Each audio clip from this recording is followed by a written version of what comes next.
Mga kapatid, yung napapansin nyo ba na napakabilis po na nagbabago yung ating society? Okay? No, talagang napakabilis na magbago po ang ngayon, no? At mabigat po ito sa mga totoong Kristiyano. Okay? Sino bang nalulungkot dito na parang ang bilis na, hindi nyo ba naisip yun na ang bilis nagbago ng society, no? Natin. Ang mundo natin, ang bilis magbago. At nakakalungkot dahil ang pagbabago na yon ay pasama ng pasama. Ako naniniwala ako doon na talagang ang mundo ay pasama na ng pasama. Okay? Kaya, nakakalungkot bilang Kristiyano na ang kabilisang pagbabago na yon ay pasama na ng pasama. Okay? Yun po yung katotohanan. No, napasama na ng pasama ang mundong ito. Okay? Ayon po sa ibang mga theologian, no, yung sa mga scholar po ng Biblia, is tayo ra po ngayon, sa kasalukuyan po natin ngayon, ay nabubuhay po tayo sa isang tinatawag na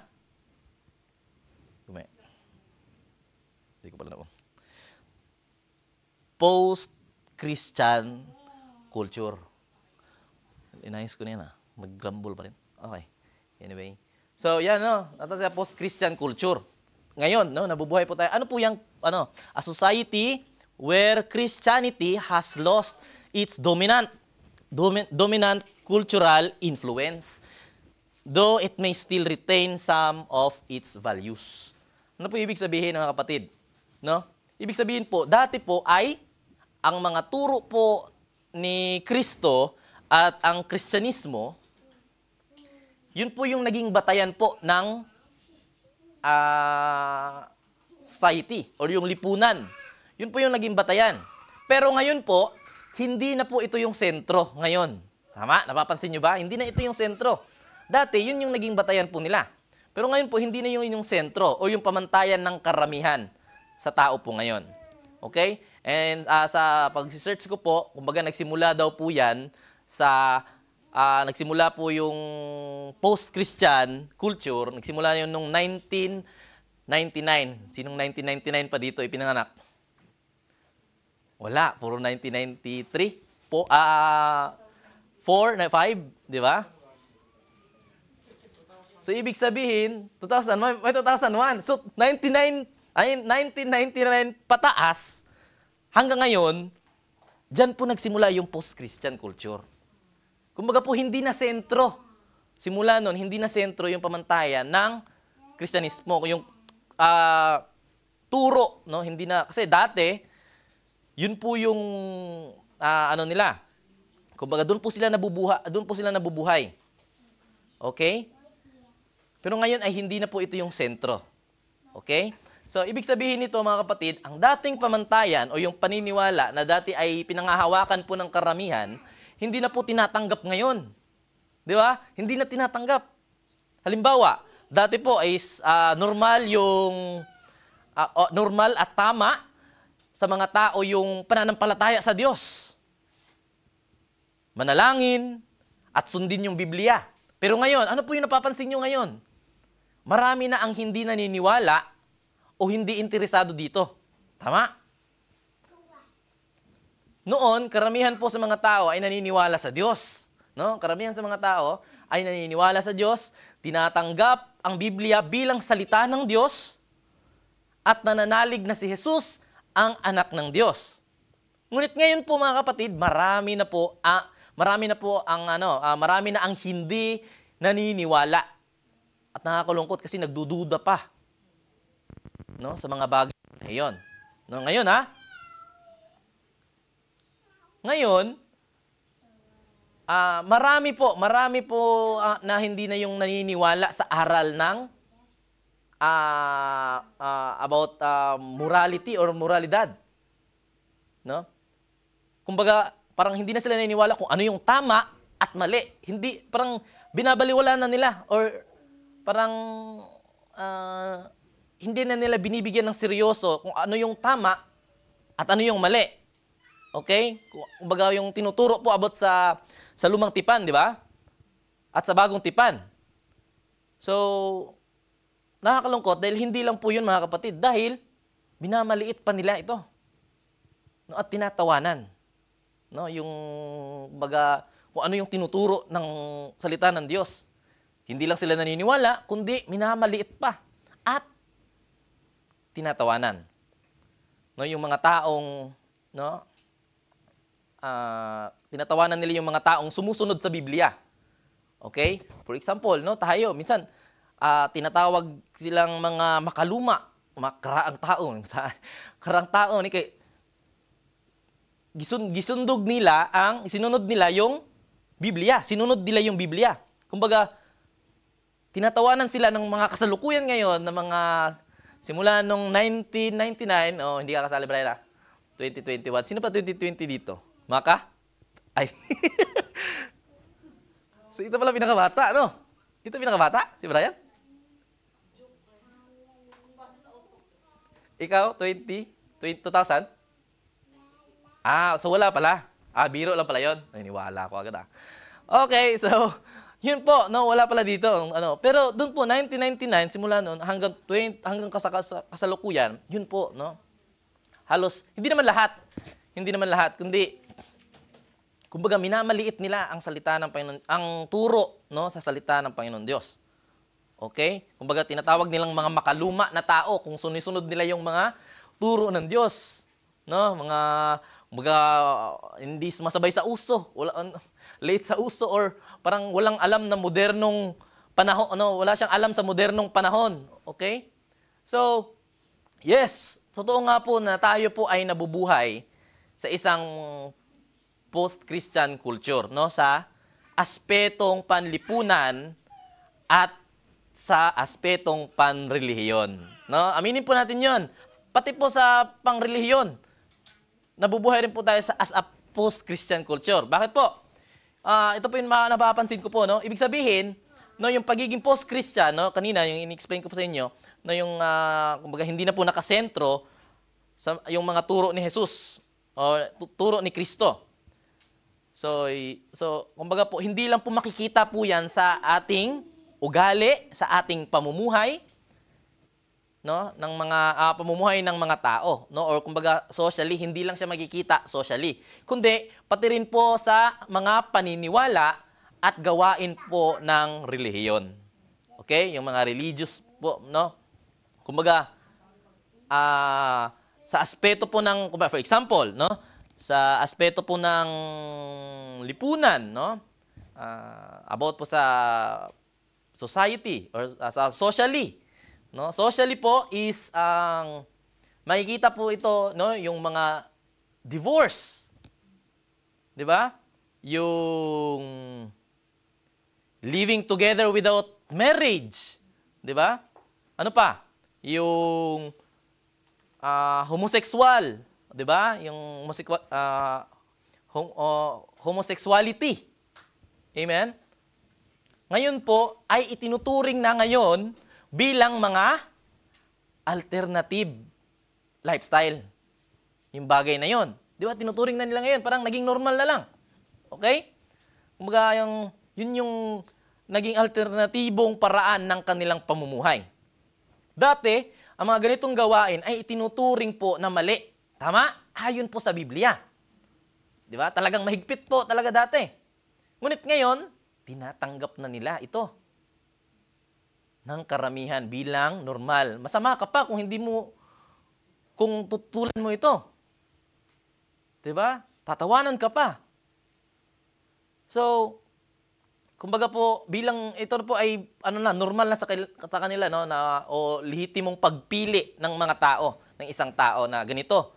Okay? Ito po ay patunay na ang moralidad po, mga kapatid, no, ng lipunan ay lumalayo na po sa pamantayan ng Diyos. Tama? Kumbaga, lumalayo na po yung moralidad po, no, ng lipunan. Lumalayo na po tayo, no, sa pamantayan ng Diyos. Okay? Kumbaga, gumagawa na tayo ng ating sariling pamantayan. Hindi na natin sinusunod o hindi na nakasentro yung pamantayan ng Diyos. No? So sa aspetong naman po, no, sa religious. Okay? Nakikita po natin dito yung ngayon, tinatanggap na, katulad din sa atin dito, tinatanggap na yung babae. No, 'di ba dati talaga mahigpit 'yan. Kumbaga, hindi nila pinapatayo yung babae sa harapan na para mag-preach. Pero ngayon, tinatanggap na, 'di ba? So, or maybe tagapanguna. 'Di ba? Maraming mga simbahan ngayon na ang tagapanguna ay babae kahit may mga lalaki naman. 'Di ba? So, kumbaga may mga ministro na ring mga homosekswal. 'Di ba? May mga ano na rin sila na nagpi-preach na rin sila pero sila mismo hindi sila sigurado sa kanilang katayuan, sa kanilang gender, 'di ba? Babae ako pero nalipat lang ako sa lalaki ng katawan, o 'di ba? No? Kumbaga parang ngayon is may mga ganun na, no? Mga tinatanggap nila na nagpi-preach, namumuno na homosexual. 'Di ba? So, at yung iba't ibang uri po ng new age, no? Na relihiyon. 'Di ba? So dito po mga kapatid, no, sa pananampalataya po natin, marami pong simbahan ngayon yung nagbabago yung kanilang paninindigan. No? Kumbaga, integridad or nagbabago yung kanilang paninindigan upang umayon po sa takbo ng modernong lipunan. Kumbaga po tayo po parang gusto nating i-adjust ang tinuturo ng Diyos para maging katanggap-tanggap tayo sa mundo. No, marami po mga doktrina, mga turo, no, yung binabago o niluluwagan. Luluwagan ko ito para hindi magtampo. Luluwagan ko ito para hindi siya, para bumalik siya, para hindi siya umalis. Marami ngayon, yung mga binabago. No? At ang katotohanan, ayon sa Biblia, ay napapalitan po ng mga bagong idea na mas katanggap-tanggap sa mundo. 'Di ba? So, paano po dapat tumugon yung mga Kristiyano? Tayo. No? Paano po dapat tumugon ng mga Kristiyano sa pagbabago po na nangyayari ngayon sa ating lipunan? Okay? So, So ano po, no, yung maaari po nating gawin upang baguhin po ang direksyon na tinatahak po ng ating lipunan? Okay? So dapat ba tayong bumuo ng samahang pampolitika? Okay? Upang gamitin po natin yon, yung kapangyarihang iyon, upang gamitin po natin ang kapangyarihan ng simbahan sa pagbabago po ng lipunan? No, may ilan pong naniniwalang dapat po makialam ang simbahan sa politika upang magkaroon po ng impluwensya. Ngunit tanong po dito mga kapatid, iyon ba ang paraan ni Kristo? Yun po yung tanong doon. Yun ba ang paraan ni Kristo? Ang tunay po na pagbabago na nagmumula po ay sa puso. Amen? Hindi po sa gobyerno. Nagsisimula po yan sa puso. So, dapat ba tayong mag-boycott, no? Or picketing? Ibig sabihin, no, yung gumamit po tayo ng mga pinansyal upang pilitin po natin yung lipunan na magbago. Ganun ba dapat ang tugon natin bilang mga Kristiyano?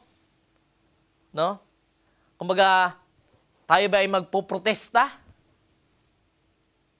No? Ngunit po ang tanong po mga kapatid ay kung ito ba ay makadiyos na paraan? O kung ito ba ay tunay na nagbubunga ng pagbabago ayon sa Espiritu ng Diyos? Okay, ganun po ba tayo dapat tumugon? So, dapat ba tayong gumamit ng karahasan? Sa salita man o sa gawa? Yun ba dapat ang gawin natin? Kung kinakailangan, kailangan na ba natin gamitin yon para lang sa pagbabago para lang sa mabago natin yung lipunan na ito? Or para lang mag-shine tayo as a light sa mundong ito? Yun ba dapat ang gawin natin? Kailangan na ba nating gumamit ng rahas? Or no, sa salita man yan or sa gawa.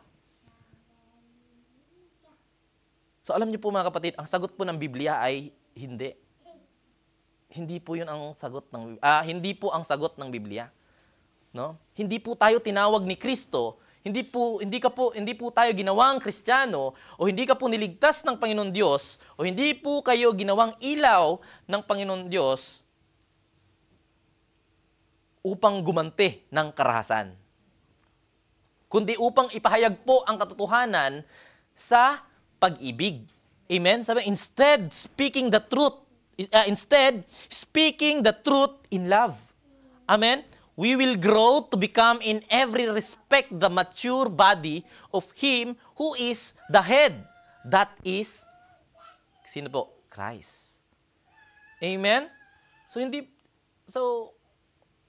po tayo tinawag ni Kristo, di ba? Upang gumamit po gumanti ng karahasan. No? Kumbaga po, ipahayag daw po natin ang katotohanan sa anong paraan? Sa pag-ibig. At lumaban gamit ang, ano yung gagamitin natin? Mabuting gawa. Amen? Sabi niya, do not be overcome by evil, but overcome evil with good. Amen? Kumbaga, gumaganti ba tayo ng masama din sa ating kapwa? Pag ginawan tayo ng masama, ay syempre, ang sarap gumanti, di ba? Ikaw nasaktan, gusto mo talagang gumanti, nasaktan ka eh. Nasaktan yung kaisa-isa mong damdamin eh. No? Gusto mo ngayong gantihan siya ng katulad ng ginawa mo rin sa kanya. Pero ito ang sabi ng Diyos, do not be overcome by evil, but overcome evil with good. Oh, wow. Batuhin mo ng tinapa. Kung batuhin ka ng bato, batuhin mo daw ng tinapay. Pero yung binangkal, parang bato rin. No? Parang bato din yun. Huwag naman. No? So, mga kapatid, ano naman po ang maaari nating gawin upang maprotektahan din po natin yung ating sarili, no? At ang ating mga anak, no? Sa ganitong uri po ng lipunan. So, dapat po ba nating baguhin ang ating pananaw upang sumabay po sa mga paniniwala po ng lipunan? Yun po ba ang dapat nating gawin, no? Para maproteksyonan natin ang ating sarili sa nagbabagong society na ito. So, hindi po mga kapatid. Kasi ang Kristiyano ay tinawag po upang hindi po dapat makiayon sa sanlibutan. Tama? Kundi magbagong anyo ayon sa kalooban ng Diyos. Diba? Sabi diyan, do not conform to the pattern of this world, but be transformed by the renewing of your mind. Then you will be able to test and approve what God's will is His good, pleasing, and perfect will. Amen? So, hindi po ang sagot dyan. No? Hindi po dapat nating baguhin yung ating pananaw upang tayo po'y makasabay sa mundong ito. Sa paniniwalang lipunan na ito. Okay? Or, para mailigtas ko ang aking sarili, or para maiwasan ko, hindi ako makaano sa mundong ito, hindi ako madamay sa mundong ito, no? Or ang magiging tugon ko ay mag-isolate na lang ako. Magtatago ako. Mag-isolate. No? So, maaring yan po ay ligtas na paraan. Maaring ito ay mukhang ligtas kasi mag-isolate ka. Hindi ka makikihalubilo sa mga nagbabagong mundong ito. Okay? Kumbaga, hindi ka makikipaghalubilo, mag-a-isolate ka. Okay? Maaring yan po ay ligtas na paraan. Pero, hindi po ito yung layunin po ng Diyos. Okay? Hindi niya tayo tinawag upang tumakas po sa mundo. Sa problema na pinagdadaanan mo. Hindi po tayo tinawag para po tayo tumakas sa problema na pinagdadaanan natin. Kundi, upang maging ilaw at asin sa gitna ng mundo. Okay? Amen. Yeah. So I believe, naniniwala po ako na ang kasulatan or yung Biblia, mga kapatid, ang nagbibigay po ng tamang sagot. Amen? Kaya naniniwala ako, wala nang propeta talagang pinapadala ngayon. Kasi nga, ang salita ng Panginoon Diyos, kompleto na eh. Kung gusto niyo yung mga katanungan po ninyo na hindi masagot, nandito sa Biblia.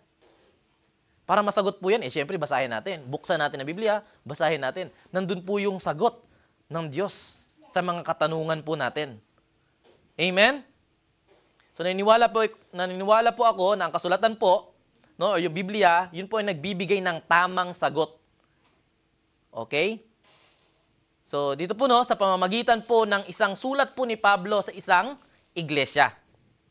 Tulad po ng iba noong panahon ng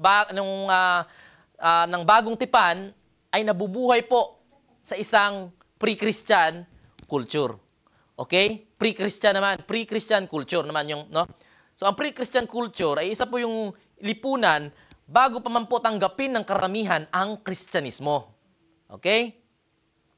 So, noong panahon ni Pablo, ang mga Kristiyano po ay kaunti po lamang.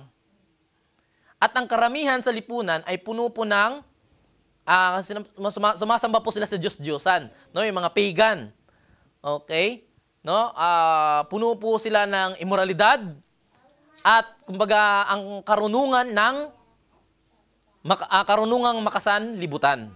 Okay, ibig sabihin, yung sitwasyon po noon, mga kapatid, ay isa pong mundong walang takot sa Diyos. At kumbaga against sila sa katotohanan. At katulad ng panahon po natin ngayon.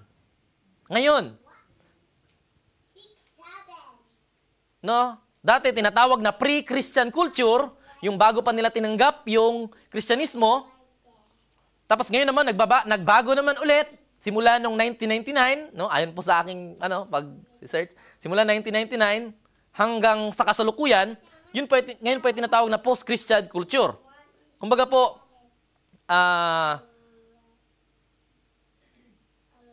hindi naman nakasentro yung salita or yung tinuturo ng salita ng Diyos, o tinuturo sa atin. Hindi na yun ang nakasentro sa kasalukuyan po. Amen? So dito po, ang sulat po na tinutukoy po, mga kapatid, ay ang liham po ni Pablo doon sa mga taga-Filipos. Yun po ay sulat ni Pablo na nagpapalakas po ng loob sa mga mananampalataya.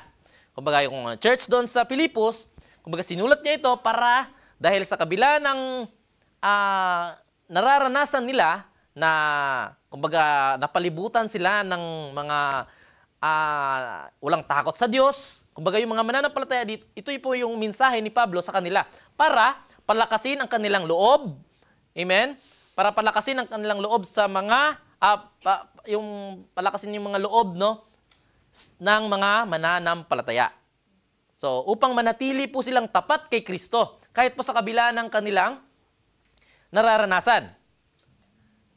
Okay? Kumbaga po kahit nasa gitna po sila ng kulturang makasalanan at mapang-api. Okay? So ito po yung isinulat para po sa Kristiyanong nakatira doon sa lungsod ng Pilipos. Na talagang sila po ay lubhang naapektuhan sa kulturang Romano. Okay?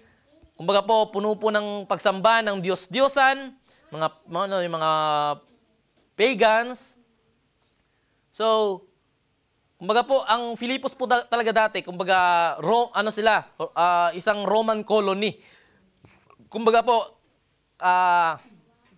kumbaga ang kultura po nila noon ay parang sa Romano mismo.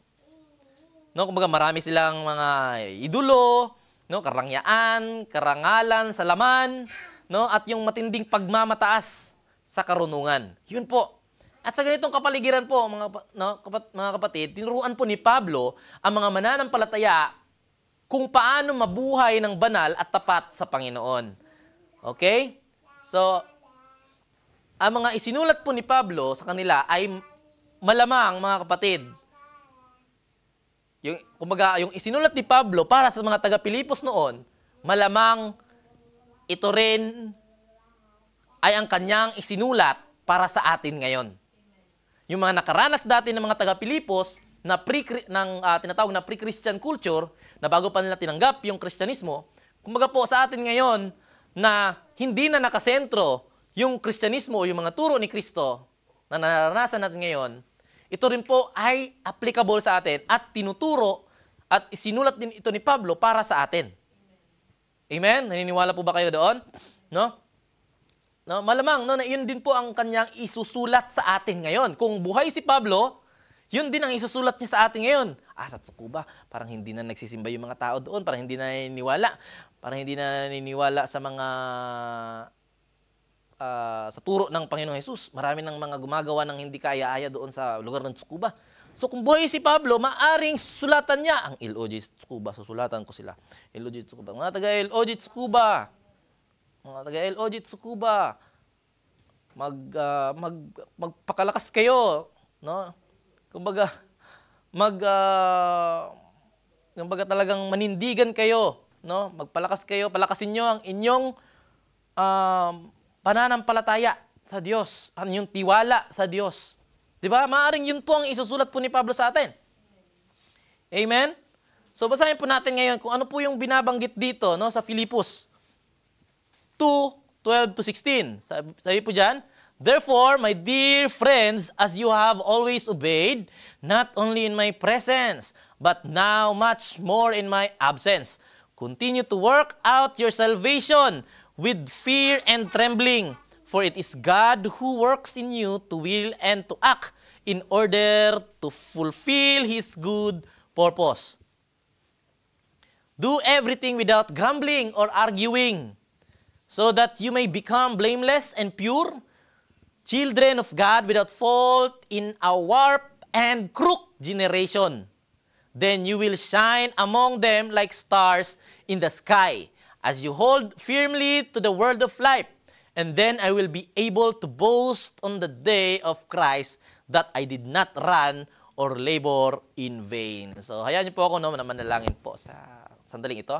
Panginoon namin na makapangyarihan, salamat po Ama sa iyong presensya, O Diyos. Salamat po sa iyong salita na inihanda niyo po, Panginoon, para sa amin. At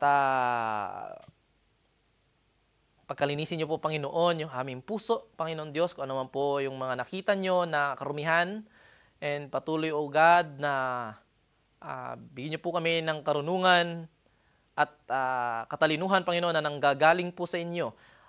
At naway lubusan po naming maunawaan ang iyong kalooban, O Diyos. At tulungan niyo po kami na ito po ay aming magawa, Panginoon, ang iyong kalooban. Hindi po ang aming kalooban, O Diyos. Salamat po ng maraming at patuloy niyo po, Panginoon, mangusap ka sa bawat puso ng bawat isa na nandirito. Punuin niyo po ng iyong banal na Espiritu ang bawat sulok po ng tahanan pong ang simbahan po na ito, Panginoon. Salamat po ng maraming in Jesus' name. Amen. Okay, so ito po yung talata po natin ngayon na binanggit. Okay? Kung mapansin niyo po doon, mga kapatid. Amen? Kumbaga dito po tatakbo yung ating series ngayon. Ngayong buwan na ito or maybe also next month. Okay? So dito po, itong verse lang na ito. Ito po ay aking isa-summarize ng 2 hours. Kumbaga po, ito po ay aking ilahat ko ito, but hati-hatiin po natin ito pag next week. Okay? Pero dito po tatakbo, no? Ang ating series about shining as lights in the world. Amen. So, 'di ba? So, amen. So, ito po, no, naniniwala po ako na ang bahagi pong ito, no, ng kasulatan ay naglalaman po ng gabay para sa mga Kristiyano. Amen. Tayo na ginagabayan bilang mga Kristiyano, ito pong nakasulat po dito, ito po yung paggabay para sa ating mga Kristiyano na nabubuhay. Okay, na nabubuhay sa gitna ng baluktot, no? Yung tinatawag na, hindi ko nasulat. No? Magantay, ano natin dito ngayon is, in the midst of a crook and perverse generation. Okay? So, tayo po, no, doon, na nabubuhay sa mundong ito, no, yung mga baluktot. Amen?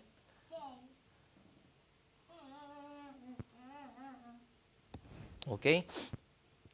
So, ako po yung naniniwala doon, no, na ito po yung gabay sa atin, no, sa gitna po ng ating na nabubuhay tayo ng mga Kristiyano na nabubuhay sa gitna po ng baluktot at suwail po na henerasyon ngayon. Amen? Noon man o ngayon. Okay? So, ito po yung nagbibigay ng mga tagubilin, pag-asa, at babala po sa atin upang tayo po ay maging liwanag sa sanlibutan. Sino bang nais dito sino bang gusto dito magliwanag? Okay? No? Amen, no? Sa sanlibutan ito. Amen. So napakagandang privilege po na 'yon, no? Tayo'y ginawang liwanag ng Diyos, no? Tayo'y gusto niyang magliwanag tayo sa kadiliman ng mundong ito. Amen. So kumbaga po nandoon po yung direksyon, no, kung paano po tayo dapat mamuhay bilang mga anak ng Diyos. Andun yung pag-asa, no, na kahit na napapalibutan po tayo ng kasamaan, may nandun po yung kapangyarihan ng Diyos na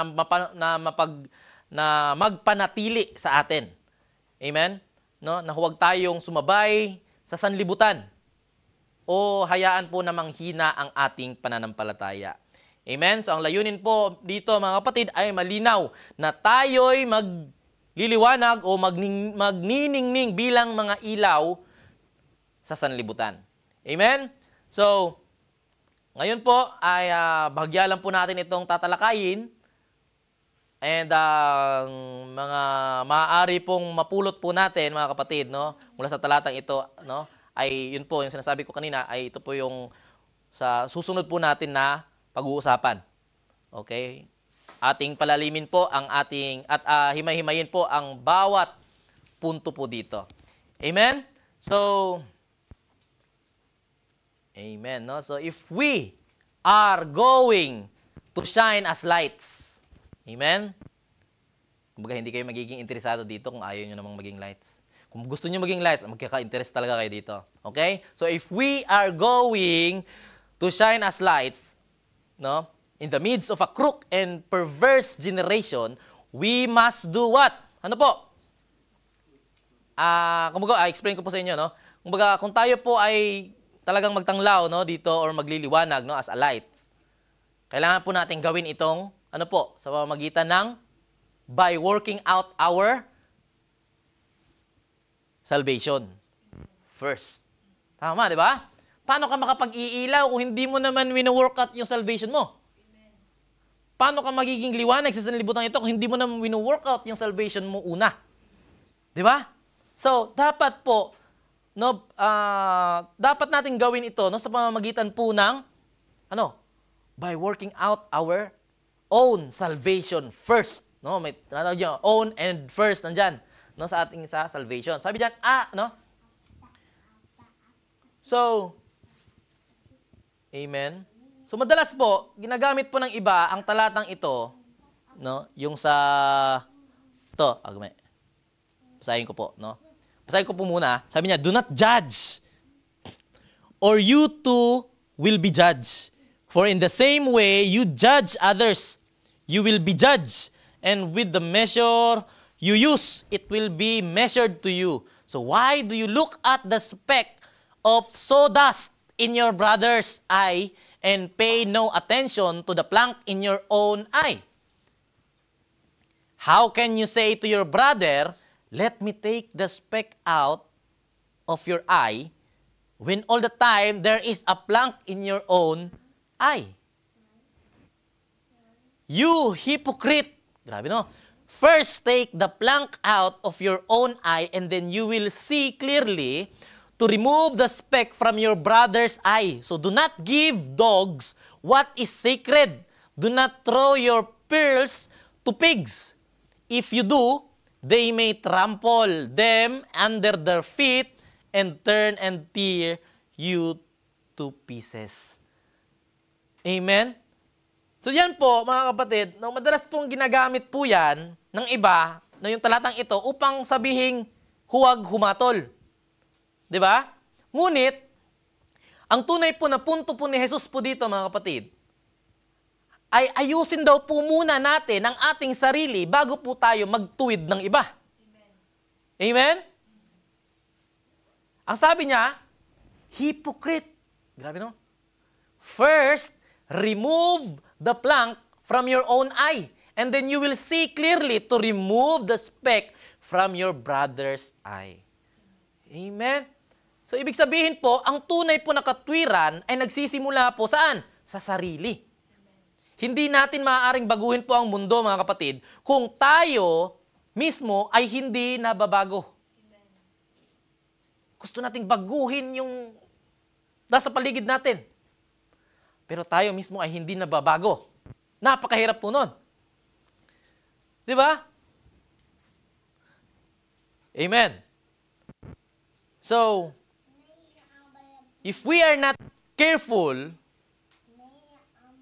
we may lose our salvation in the way we react to others. Ano ito ibig sabihin? No, mga kapatid.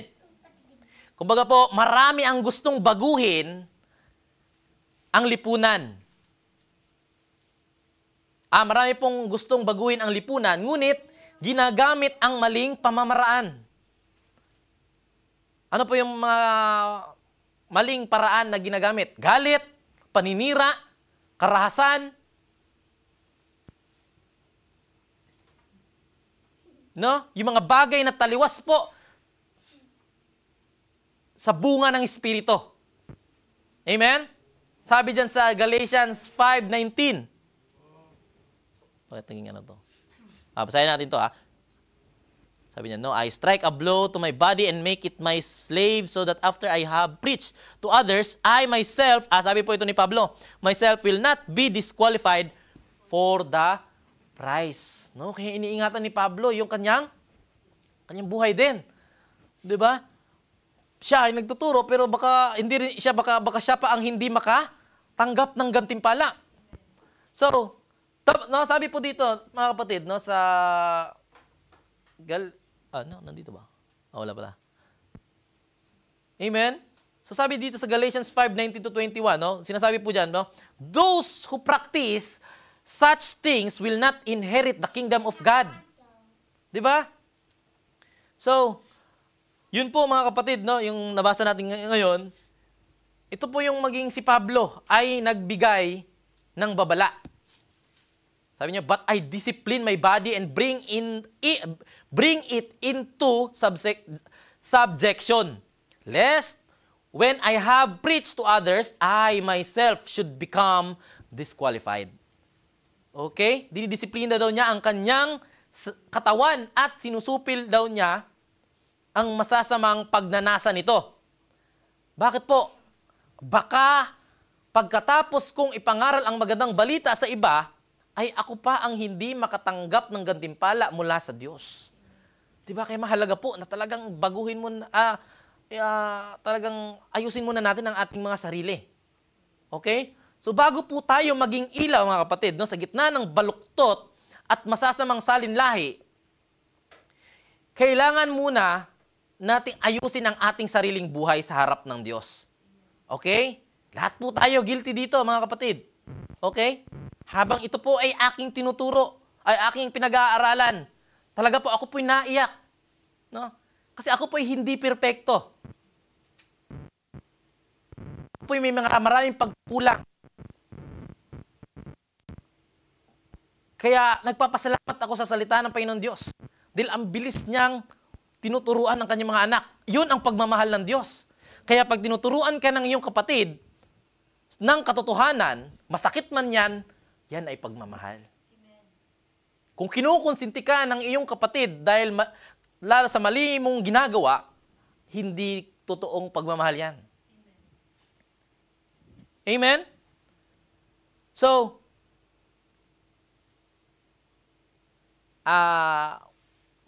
kumbaga, we can be more careful, mga kapatid. No? So, and shine as lights in the world if we do so what? With fear and trembling. Amen? Tandaan niyo po yung mga nilalagay po natin dyan, no? With fear and trembling. So, the word fear in connection with God is not popular today. Okay? So, kumbaga po, marami po sa ating panahon, no? Yung ayaw nang marinig, yung salitang, matakot ka sa Diyos. Yung magkaroon ka naman ng takot sa Diyos. Wala na. Hindi na nila masyadong siniseryoso yan. Bakit po? Dahil maaaring, no, maaaring ito po ay reaksyon sa mga matinding, kumbaga, nababanggit yung hell, fire, no, and yung brimstone. Kumbaga po, yun yung preaching talaga noon. Ngayon, yung halos nakikita natin sa Facebook, yung mga pinipreach ngayon, hindi na patungkol sa kasalanan, hindi na patungkol kay Kristo, kundi pagpapayaman na. Yung pinapatungkol, paano ka mamuhay ng mayaman, paano ka magkaroon ng maraming pera, no? Paano ka mamuhay ng marangya. Yun po ang tinuturo ng Biblia. Yun po ang naririnig natin sa Facebook halos. No? So, mga kapatid, kumbaga, yun po ang mga naranasan, no, ng mga dating henerasyon. Mga pangaral na puro kaparusahan. Maaring yun, no? Kumbaga, yun yung kumbaga tinuturo. No, yung tinuturo yung impyerno. 'Di ba? So, ngunit po mga kapatid, no, posible pong napunta naman tayo ngayon. Maring yun po yung talagang tinuturo dati. 'Di ba? Kumbaga, ang kabaliktaran talaga ngayon kasi ang tinuturo dati about sa hell, kumbaga, hindi ko tinuturong gusto niyo, hindi nila tinuturo dati na pumunta kayo sa hell.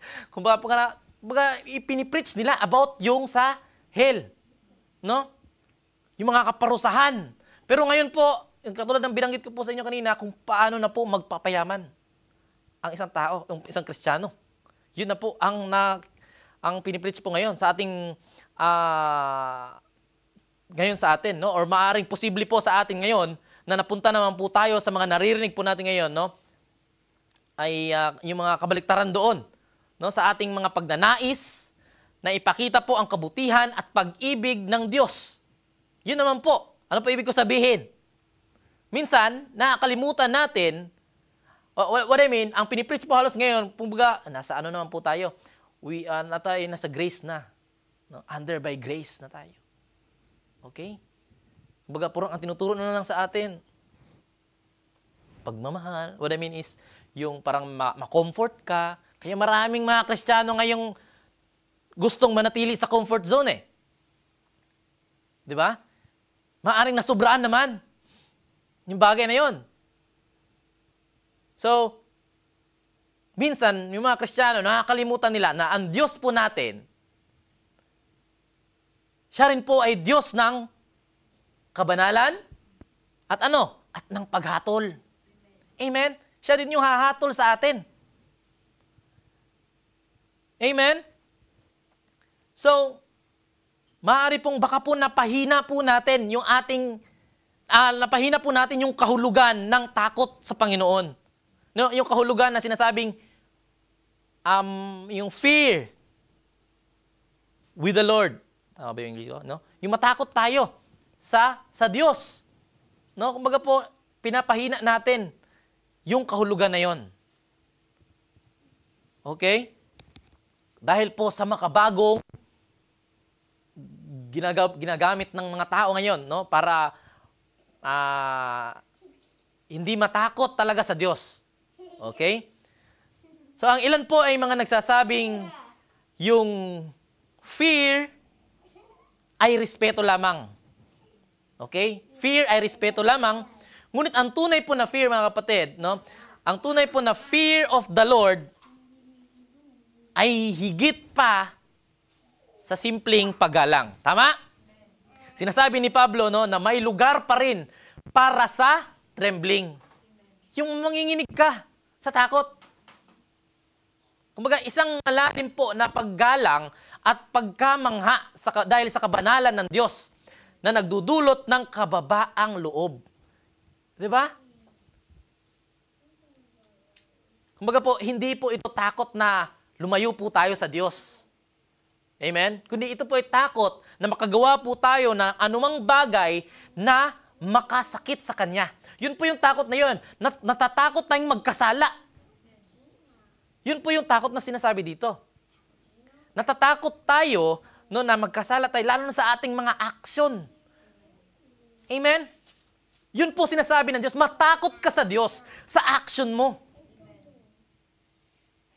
Sa ipinapakita mo, doon ka matakot.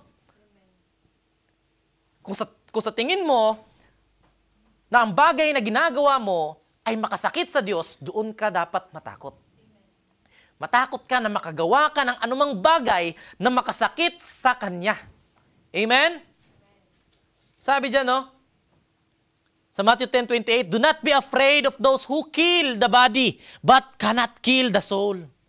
Saan na po tayo? Rather be afraid of the one who can destroy both. Ano na po? Soul and body in hell. Amen? So, syempre, ang Diyos lang makakagawa niyan. Amen? Maaring natatakot tayong patayin tayo ng tao. Pero mas matakot po tayo na who kill the body, but mas matakot po tayo na be afraid of the one who can destroy both soul and body in hell. Amen? So, dito po, malinaw po na tinuturuan po ni Jesus ang kanyang mga tagasunod na kilalanin po ang kapangyarihan ng Diyos sa buhay po at kamatayan. Amen? So, ang tunay po na takot ng Diyos ay hindi po humahadlang sa pag-ibig. Ito po ay nagpapatibay sa ating pagsunod sa Diyos. Amen? So, ang tinutukoy po dito mga kapatid, no, ang fear and yung trembling ay hindi pahawang takot ng isang alipin. Amen? Tingin mo, ikaw ba alipin? Tinuturing ka bang alipin ng Diyos? Hindi. Tinuring ka niya ng anak. Adopted na tayo. Amen? Tayo po ngayon ay tinuring pang kaibigan.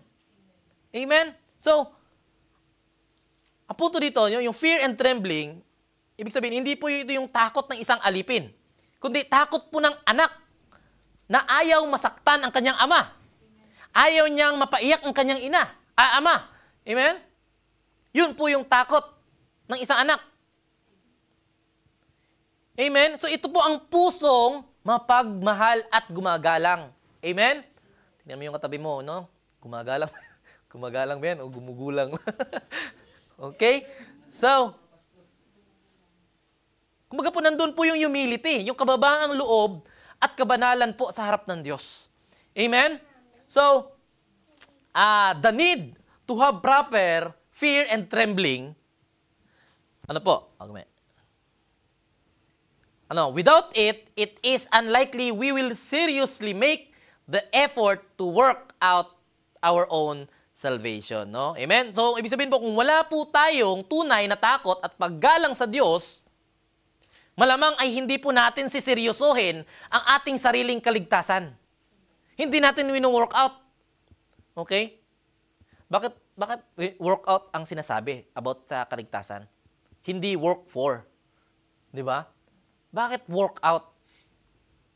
Parang nagbubuhat ka, may katawan ka na, gusto mo ngayong ipalabas yung mga muscle mo, pagandahin yung muscle mo, so mag-workout ka.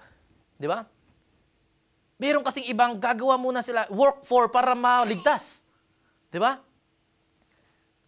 Gagawa sila ng mabuti para maligtas.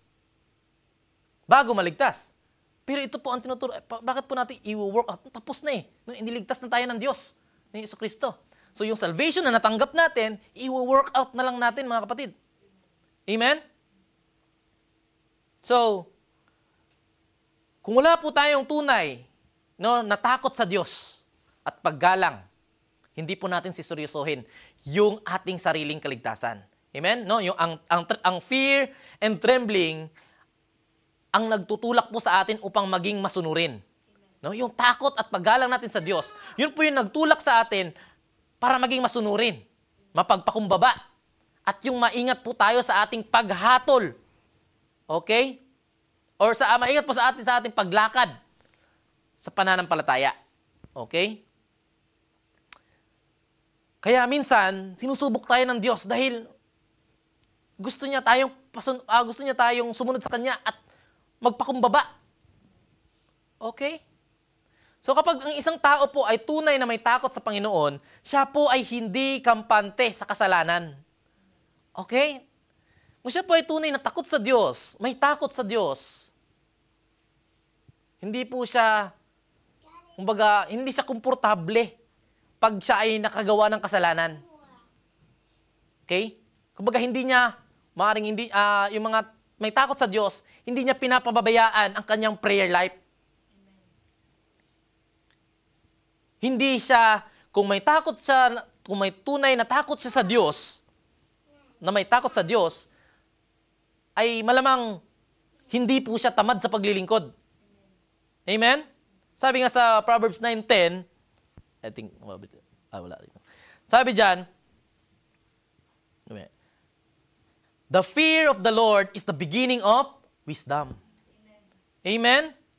So, maraming simbahan ngayon, no, ang walang bunga at walang apoy. Nakakalungkot, mga kapatid. Hindi dahil kulang po kulang kasi yung program nila, kulang kasi yung mga manunugtog, hindi kasi marunong yung umaawit, hindi kasi kulang kasi yung upuan nila, wala kasi silang yung parang hindi kasi maganda yung program nila, baga bara-bara. 'Di ba? Kumbaga hindi po dahil doon, mga kapatid. Okay? Kundi dahil kulang sa banal na takot sa Diyos.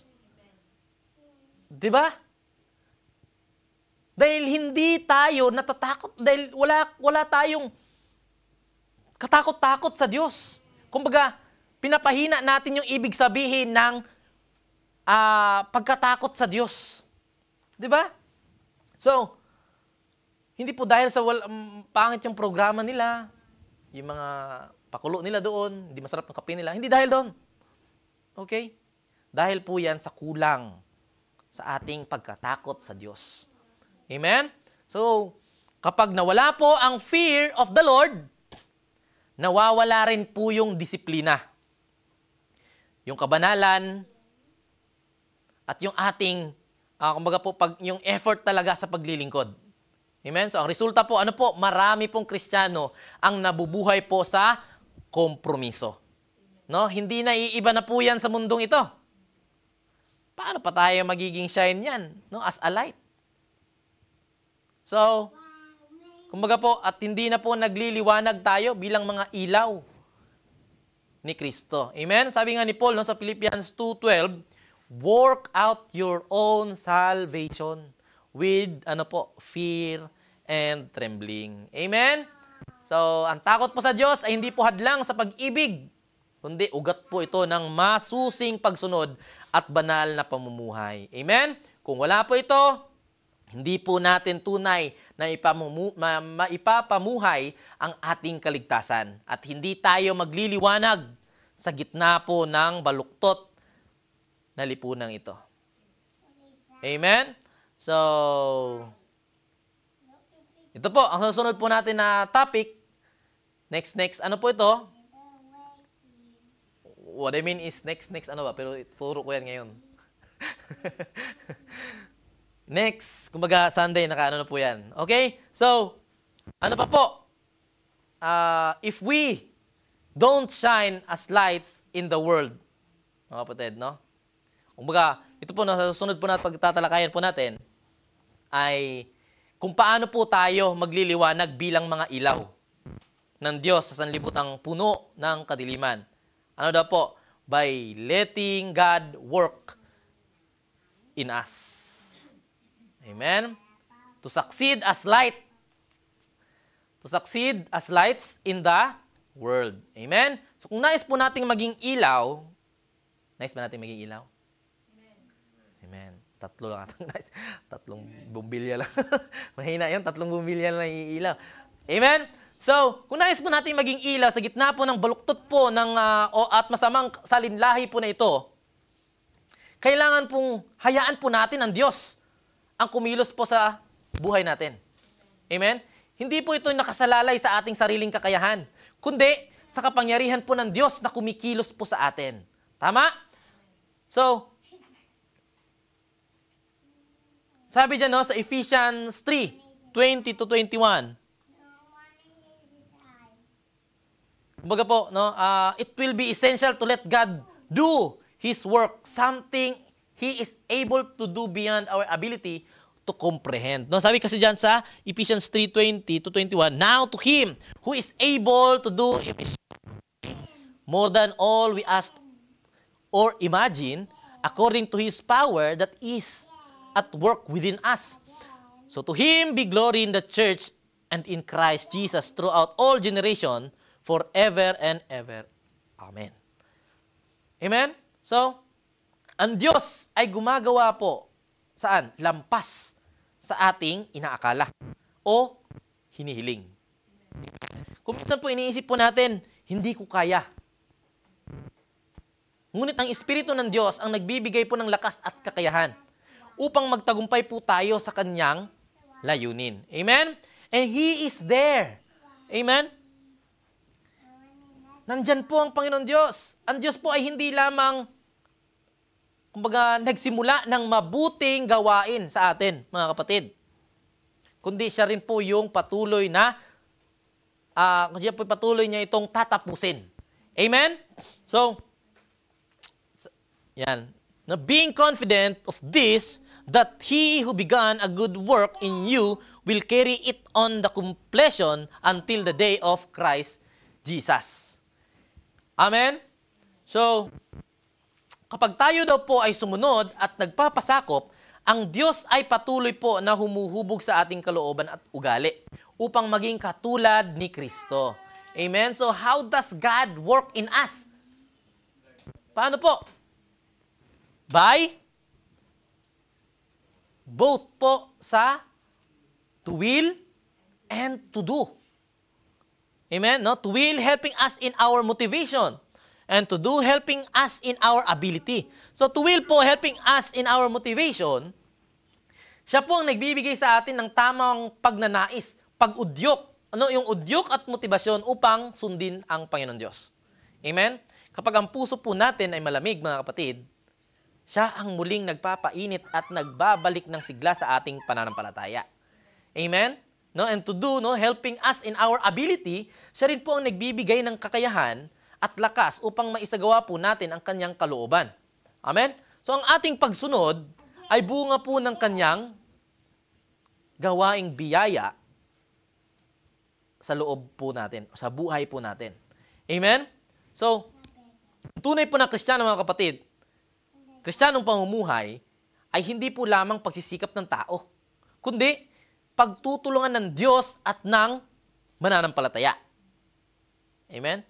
Tayo po, mga kapatid, ay kasangkapan ng Diyos. Amen? At kung hahayaan natin siya ay kumilos sa atin, tiyak na tayo po magliliwanag sa sanlibutan ito bilang ilaw ng sanlibutan ito. Amen? So, but if we are not careful, we can easily At sabi nga, no, huwag ninyong hadlangan ang Espiritu Santo. Okay? Kaya, hayaan po natin ang Diyos na kumilos po sa ating buhay. So, but if we are not careful, we can easily what? Quench God's efforts to work in us. Okay? So, ang Diyos ay patuloy po na kumikilos po sa buhay ng kanyang mga anak. Na nagtuturo, nagpapakilos, nagpapalakas, ngunit maaari po nating patayin o pigilan yung apoy ng kanyang gawain sa atin. Sabi nga dyan, di ba? Do not quench the Spirit. Amen? huwag ninyong hadlangan ang Espiritu Santo. Yeah. Amen. Kapag tayo ang puso, hindi nakikinig sa kanyang tinig, o nagpapatuloy sa kasalanan, unti-unti pong humihina ang kanyang impluwensya sa ating buhay. Di ba?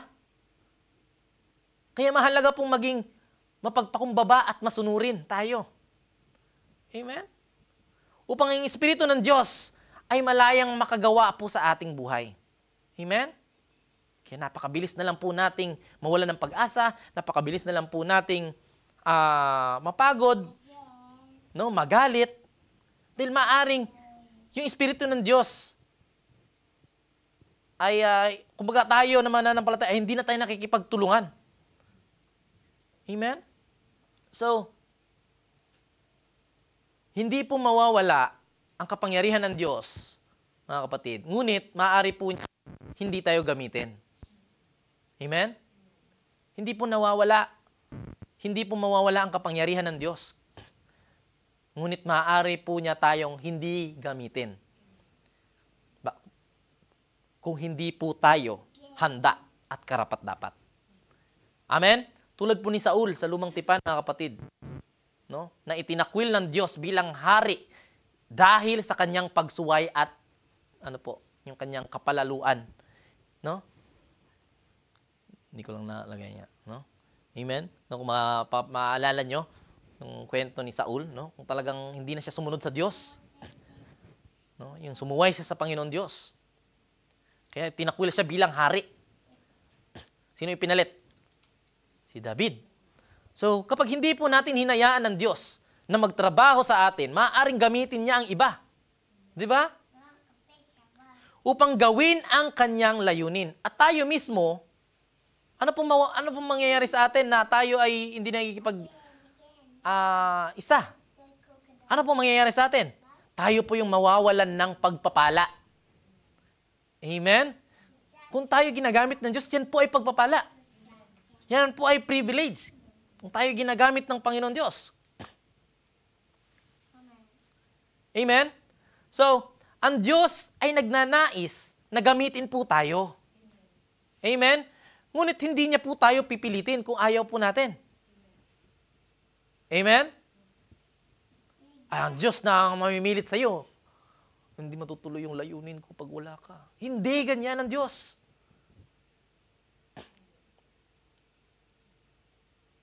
Tatanggi ka man sa ipinapagawa ng Diyos sa iyo, hindi mawawala at mababawasan ang kanyang pagka-Diyos. Diyos pa rin siya. Ang mawawala sa atin, yung pagpapala.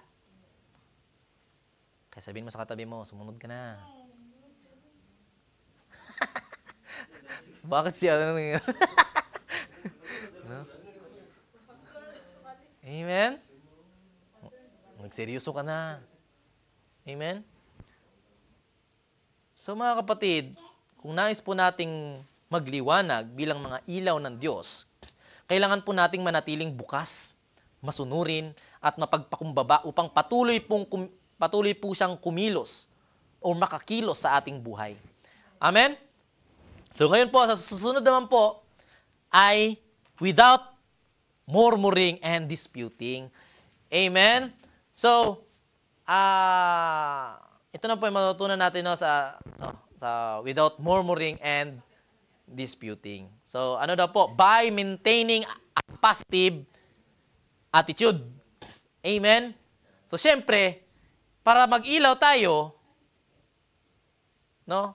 Dapat wala tayong murmuring and disputing. Yeah. Yung mga nagmumurmur, alam yung murmur? Hindi yung more, hindi yun. Yung nagmumurmur, no? And isa po yan sa sa hindi pagkakaisa. Yung murmuring. Naalala ko dati nung nag-training pa ako sa sundalo. Grabe pa ako mag-push up noon. Hindi lang halata ngayon, no? Kumbaga, kami po dapat 200 kami, dapat sabay-sabay. Siyempre, hindi naman lahat malakas. May mga pagod na rin. So, hindi talaga magkakasabay yung aming push-up. So, pag hindi kami magkakasabay ng bilang at pag-push-up namin, ulit na naman sa una. No? Imbis na 50 lang, naging 200 dahil paulit-ulit kami. Oh. May mga nagmumurmur na, yun po yung gusto ng mga trainer, yung nagmumurmuring, hindi kami magkakaisa. Kasi patuloy kaming paparusahan pag hindi kami nagkakaisa. So, yung murmuring ay, ang resulta po yan ay para hindi po tayo magkaisa, yung murmuring, sa ating paglilingkod. No? Kaya tayo na mga ilaw ng Diyos, no? Dapat hindi tayo nagmumurmur, no? Without murmuring and disputing.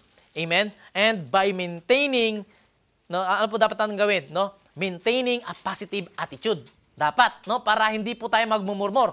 Di ba? So bilang mga mananampalataya, no, na nabubuhay sa gitna ng baluktot na ito, na masamang salinlahi, ay madali po tayong madala ng mga negatibong pananaw.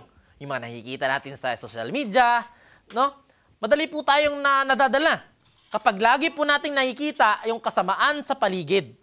Di ba? So madali po tayong panghinaan ng loob. At maging reklamador o mahilig na tayong mga critics. Sa halip po na maging liwanag, yun po ang ginagawa natin, magreklamo. Paano ka magliliwanag kung nagre-reklamo tayo? No? Tayo pa mismo yung nangingritix. So, ngunit po mga kapatid, no, ang reklamo at pagtatalo ay hindi po nagbubunga yan ng liwanag. Bagkus ito po ay nagpapahina ng ating patutuo sa mundo. Amen? So, totoo po, no, na minsan, nakakabigat makita ang kasamaan at kawalang moralidad po sa lipunan. Nakakalungkot. Ngunit, tandaan po natin, mga kapatid, tayo po ay tinawag ng Diyos hindi upang sumabay sa kadiliman. Okay? Kung naniniwala kayo ng mundong ito ay pasama na ng pasama, siyempre, kadiliman yon. Kumbaga po, tayo na mga ilaw ng Diyos ay tinawag po tayo na hindi para sumabay doon sa kanilang ginagawa, kundi upang magningning, magliwanag. Kapag tayo po, mga kapatid, no, ay nagpapanatili, no, ng pananampalataya at kagalakan sa Panginoon, mas makikita po ng iba yung pag-asa ni Kristo sa ating buhay. Amen? Kung makikita ng mga unbeliever sa atin na tayo yung unang-unang nagre-reklamo, hindi nila makikita yung pag-asa. Amen? So, ano pa? No? Kapag tayo po ay naging mareklamo, no, at negatibo, mawawala po ng bisa, no? Yung bilang ating patutuo na bilang ilaw ng sanlibutan ito. No? Ang mga taong nakatingin sa atin, amen? Amen. So, ang mga tao pong, yan. But allowing that to happen will render us less effective. So, kapag tayo na po ay naging mareklamo at mga negatibo, nawawala po ang ating bisa bilang patutuo. Amen? So, ang mga tao nakatingin po sa atin, mga kapatid, no, ay makakakita ng kaparehong asal ng mundo. Yung inaasal ng mundong ito. Hindi ng kakaibang biyayang nagmumula sa Diyos. No? So, ang ilaw ay hindi po maaaring magniningning kung natatakpan ito ng sama ng loob, reklamo, or yung pang hindi nakakapagpaliwanag sa ating ilaw. 'Di ba? Kung puno tayo ng sama ng loob, no, nagrereklamo tayo sa kung ano yung buhay natin ngayon, yan po ay nagtatakip ng ating ilaw para magliwanag. Okay? Nagtatakip ng ilaw para hindi magliwanag. Okay? Malapit na maubos yung aking Tagalog. Okay. So, mga kapatid, no? Yan. And as with Israel, no, murmuring can lead to our own downfall. Amen? So, sabi dyan sa 1 Corinthians 10:10-12, nor complain. Sabi dyan, huwag din tayong magreklamo tulad ng ilan sa kanila, kaya't nilipol naman sila ng anghel na namumuksa. Nangyari iyon sa kanila bilang babala sa iba at isinulat upang tayo namang nabubuhay ngayong mga huling araw ay maturuan. Kaya't mag-ingat ang sinumang nag-aakalang siya'y nakatayo at baka siya'y mabuwal. Amen? So, mga kapatid, no? So, ang mga Israelita, no, sa ilang ay paulit-ulit pong nagreklamo. Di ba? Nagreklamo sila sa Diyos, no? Kay Moses. Nagreklamo po sila. At ito po ang naging dahilan ng kanilang pagbagsak. Ang reklamo ay tanda po ng kawalan ng tiwala sa kabutihan ng Diyos. Amen? Kaya tayo po ay pinaalalahanan. No? Sabi diyan. Kaya't mag-ingat ang sinumang nag-aakalang siya'y nakatayo at baka siya'y mabuwal. No? Let him who thinks he stands take heed lest he fall. Di ba? Yun po yung paalala sa atin. Amen? So yung ilaw po, ang mga ilaw po ng mundo, mga kapatid, ay hindi po dapat kilala sa pagrereklamo. At yung pagtatalo. Kundi, nakikilala po yung ilaw saan? Sa kagalakan. Pasasalamat. Pananampalataya. Kung nais po natin ang mundo, kung nais po nating makita ng mundong ito si Kristo sa ating buhay, kailangan po nating panatilihin yung ating pusong masaya, mapayapa, at mapagpasalamat kahit po sa gitna ng kadilimang ito. Amen? Yeah, hindi ko sinasabing huwag kayong malungkot sa nangyayaring ito. Pero gusto ng Diyos, kung nais talaga natin na makita si Jesus sa mundong ito, kailangan po nandun yung ating pusong masaya, mapayapa, at mapagpasalamat. Amen? So, yan. Yung pangalawa, by getting along with your brethren. Amen? Amen. So, without murmuring and disputing, okay? So, ano po? Una, yung by maintaining a positive attitude. Okay?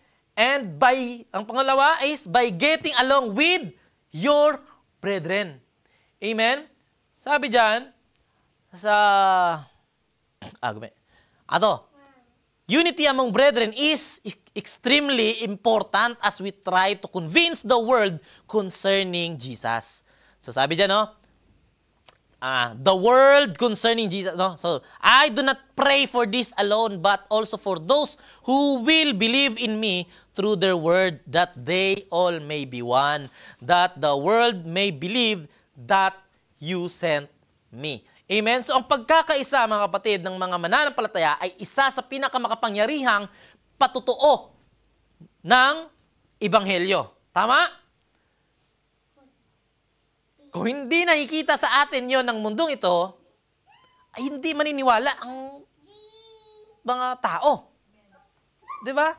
So, si Jesus po mismo ay nananalangin, no, na maging isa ang kanyang mga tagasunod. Sapagkat sa pamamagitan ng pagkakaisang ito, makikita ng mundo ang katotohanan ng kanyang mensahe. Amen? So kapag ang simbahan po ay puno ng pagtatalo, inggitan, no, at pagkawatak-watak, nawawala po yung liwanag nito. No? At nasisira po ang patutuo ni Kristo. Diba? So, disputing with one another simply reveals we have some growing up to do. Okay? Sabi din sa 1 Corinthians 3, 1-4. Dito ba? Wala. Yan. No? Sabi po dyan, basahin ko po sa inyo. For where there are envy, strife, and divisions among you, are you not carnal and behaving like we're men? Okay?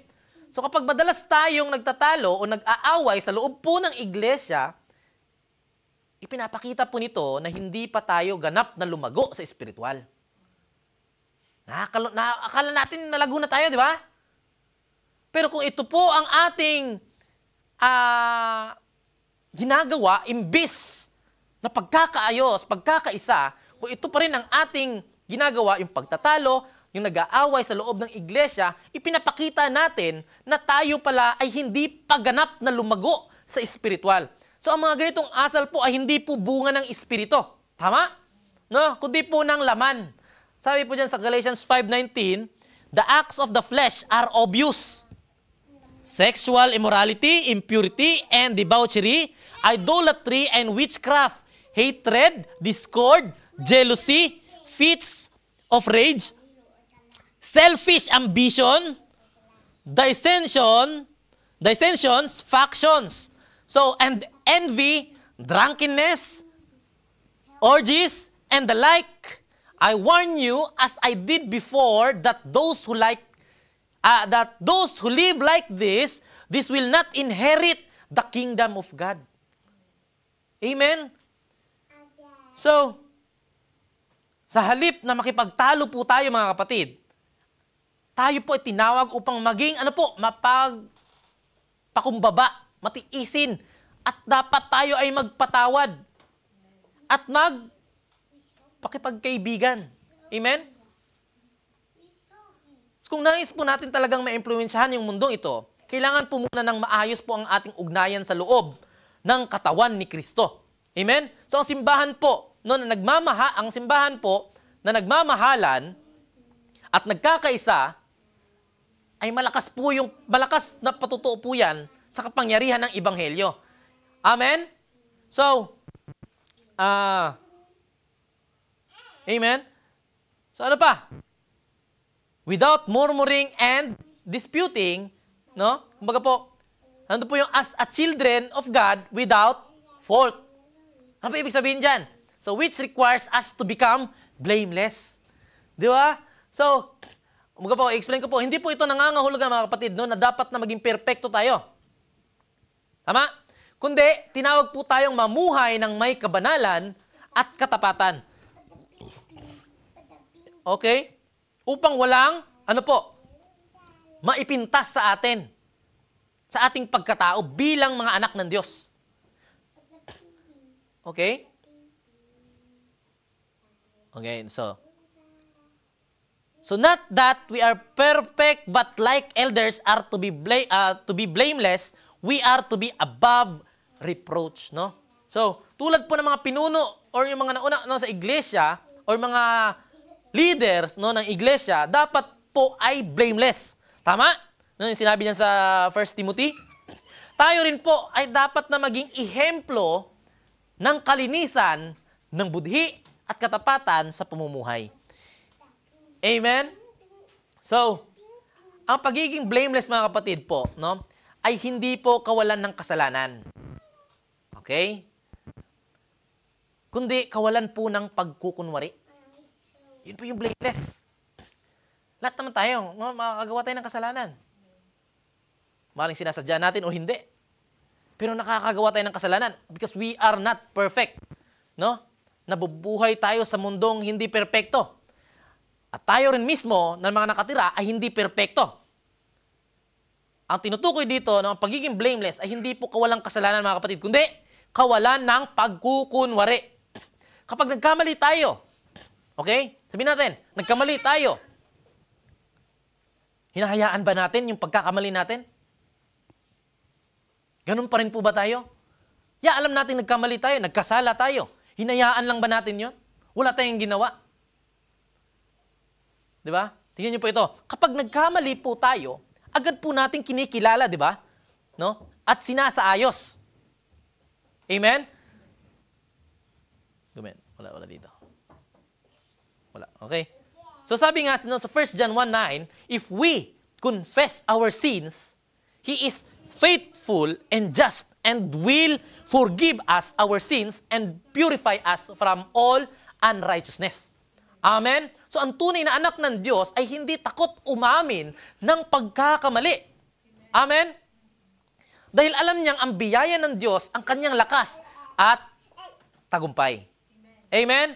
So, nothing hinders our ability to shine as lights like inconsistency and hypocrisy, especially that which is evident to all. Tama, di ba? So wala pong mas mabilis na nakasisira sa ating patutuo, kundi yung ating pagkukunwari.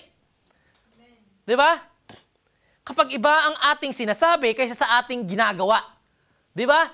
Ang bilis lang makita nun. Namamatay yung ilaw na dapat sana'y nagbibigay liwanag sa iba. Di ba? So ang mundo po ay hindi po naghahanap ng mga perfect na Christian. Hindi yun yung kanilang hinahanap eh. Kundi ng mga totoong Christian. Okay? Nakuha niyo mga kapatid? Hindi hinahanap ng mundong ito, hindi kailangan ng mundong ito yung perfect Christian. Ang hinahanap nila ay yung totoong Christians. Di ba? Yung yaong totoo sa kanilang pananampalataya kahit nagkakamali.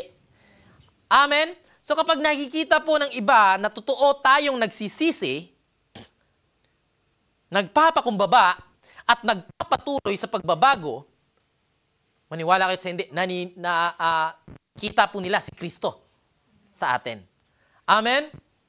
Ngunit kung nakikita nila sa atin yung inggit, yung chismis, yung panlilinlang, yung pride, yung magalitin, no? Tumatanggap po sila ng maling larawan ng Diyos. Diba? Kumbaga, maaring sinasabi ng mga ilang yung hindi mananampalataya, maaring nakarinig na kayo dito, no? Kung ganyan din lang pala yung mga Kristiyano, nag-aaway, nagsisiraan, nagmamataasan, mas mabuti pang wag na lang akong maging Kristiyano. Di ba nakakalungkot? Tayo rin yung gumagawa upang hindi po sila maakay sa Diyos. Ang masakit dyan, mga kapatid, yun nga, no, minsan tayo pa yung gumagawa. Tayo pa yung nagiging dahilan kung bakit ayaw ng iba kay Kristo. Di ba? Sa trabaho, ipakita mo no, na si Kristo ang si Kristo sa iyong disiplina sa trabaho. Iyong katapatan, ipakita mo doon. Sa bahay, ipakita mo na si Kristo ang iyong pasensya at pag-ibig. Sa simbahan, napakadaling magpakita ng kabutihan dito sa loob ng simbahan. No? Pero ito mga kapatid, sa simbahan, ipakita mo na si Kristo ang iyong pakikipagkaisa at pagpapatawad.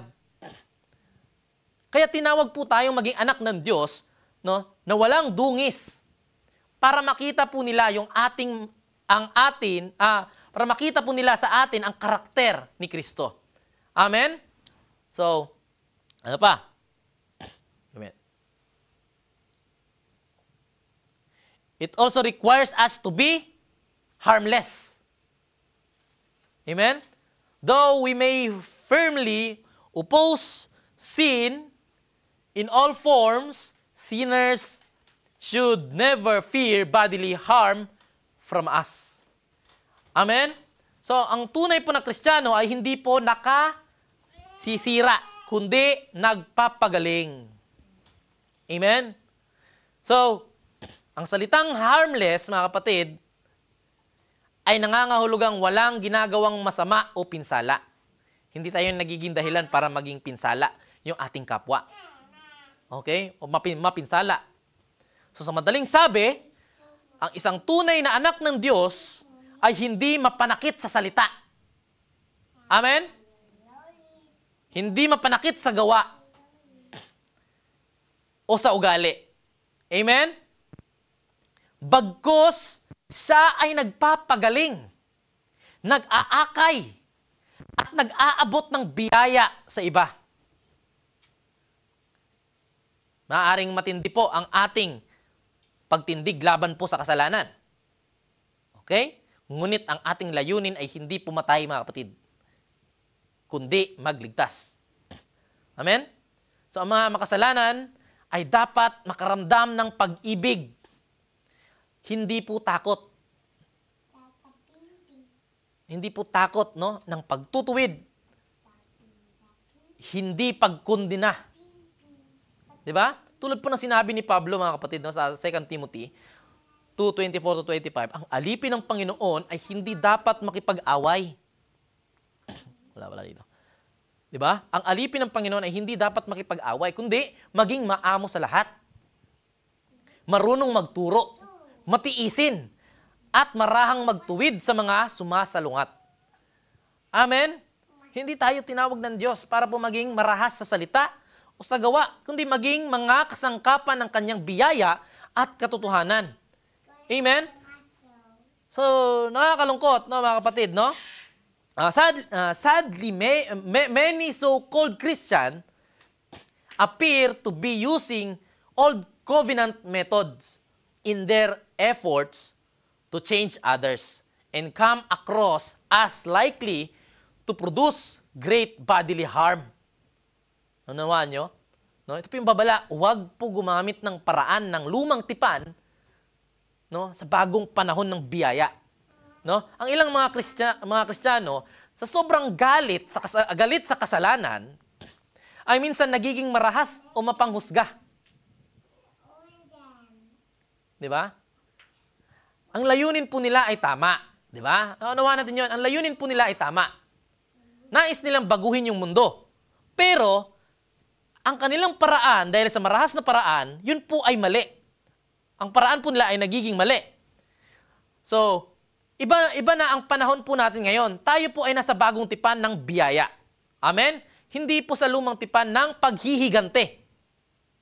Okay? Sa lumang tipan, sinasabi niya, mata sa mata. Ngipin sa ngipin. Ngunit sa ilalim po ng biyaya ni Kristo, ibigin mo ang iyong kaaway. At ipanalangin mo ang mga umuusig sa iyo. Di ba? Kaya ang tunay na Kristiyano ay hindi nagbubuhos ng galit. Kundi po nagpapakita ng kabutihan kahit sa mga lumalaban sa Kanya. Amen? So,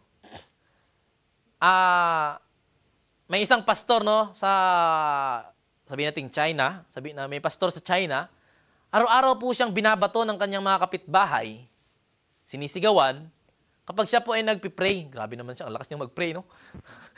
Nagmamike siguro. So sa halip po na gumanti po siya, no, yung pastor po na yon, ginadalhan niya ng pagkain. Yung taong pong iyon. So, rumaan po, madalas po na ginagawa, sa pagkaraan po ng mga ilang buwan, ay lumapit po ang kanyang kapitbahay at nagtanong. Walang kape? Hindi, joke. I mean, nagtanong po siya, no, anong klaseng Diyos ang tinanggap ninyo? No, na kahit galit ako sa iyo, mabait ka pa rin. Di ba? Mabait ka pa rin.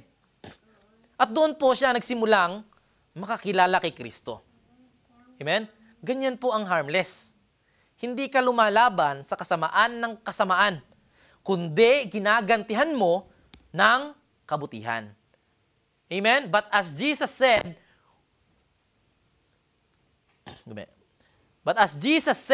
we are to be wise as serpents and harmless as doves. Amen? So, ang harmless po, mga kapatid, ay hindi po nangangahulugang mahina ka. Minsan, iniisip ng tao na kapag mahinahon, tahimik, ay mahina ka. Ngunit ang kababaang loob at kahinahunan ay hindi po kahinaan. Ito po ay lakas na kontrolado. Okay?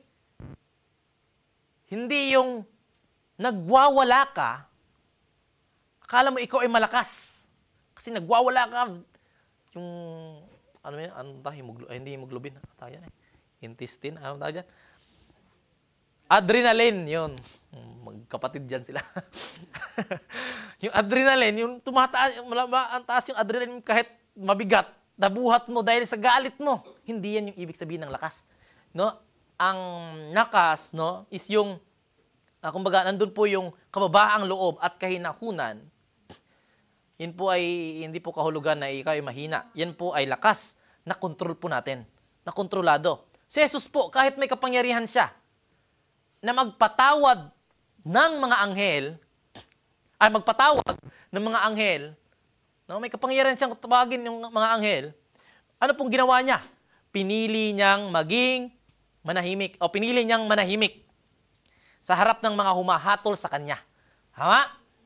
Ipinakita niya na ang tunay na lakas ay ang pagpipigil sa sarili upang maipakita ang pag-ibig ng Diyos. Naranasan niyo na ba yon? Yung galit na galit, pero pigil ka lang.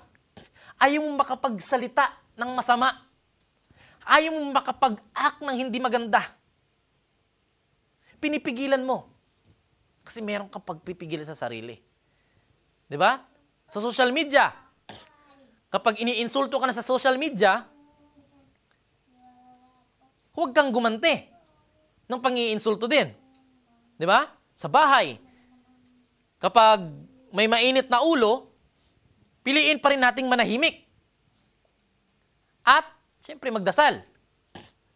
Sa simbahan, kapag may hindi pagkakaunawaan, piliin po natin yung kapayapaan kaysa tayo yung manalo sa argument. Di ba? That is how we shine. Not through loudness, but through gentleness. Not through force, but through grace. Amen? So, finally, last na talaga. If we are to really shine as lights in the midst of a crooked and perverse generation, we must be holding fast the word of life. Amen? Remember, no, the word of God is the sword of the Spirit. Amen? Yeah. It is the only, ano po ito? It is the only offensive weapon we have in the armor of God. Di ba? Ito lang, yung only offensive weapon we have in the armor of God. Di ba? Yung sinasabi sa Ephesians 6.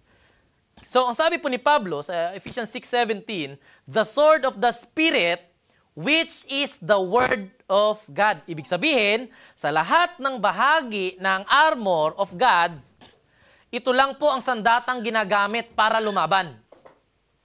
Amen? Hindi lang para magtanggol. So, ang helmet of salvation, yung breastplate of righteousness, at yung shield of faith, ay panangga po yun. Tama? Ngunit ang salita ng Diyos ay sandata na sumusugat sa kasalanan. Sa kasalanan. Klaro yung kinaklaro ko, sumusugat sa kasalanan.